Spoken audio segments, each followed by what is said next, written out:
कालू और काली के 8 बच्चे थे। 7 लड़के थे, 1 लड़की थी। काली के साथ उसकी बहुओं और बेटी ने करवा चौथ का व्रत रखा था।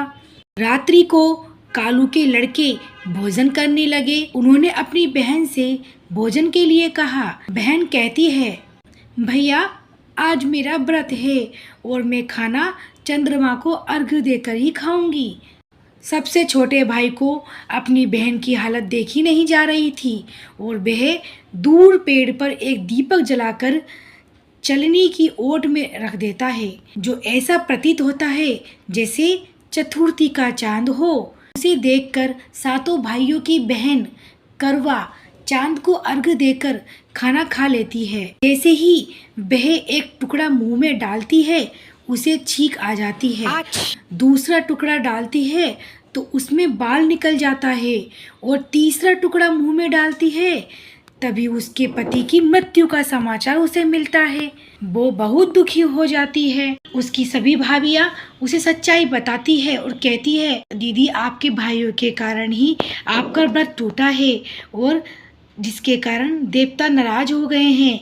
करवा निश्चय करती है कि वह अपने पति का अंतिम संस्कार नहीं करेगी और अपने सतीत्व से उन्हें पूर्ण जीवन दिलाकर रहेगी। वह पूरे 1 साल तक अपने पति के सबके पास बैठी रहती है, उसकी देखभाल करती है। उसके ऊपर उगने वाली सुई नीमा घास को वह एकत्रित करती जाती है। 1 साल बाद फिर चौथ का दिन आता है तो वह व्रत रखती है और शाम को सुहागिनों से अनुरोध करती है कि यम सुई ले लो, पिए सुई दे दो, मुझे भी अपनी जैसी सुहागिन बना दो। लेकिन हर कोई उसे मना कर देता है। आखिर में एक सुहागिन उसकी बात मान लेती है। इस तरह से उसका व्रत पूरा होता है और उसके सुहाग को नए जीवन का आशीर्वाद मिलता है।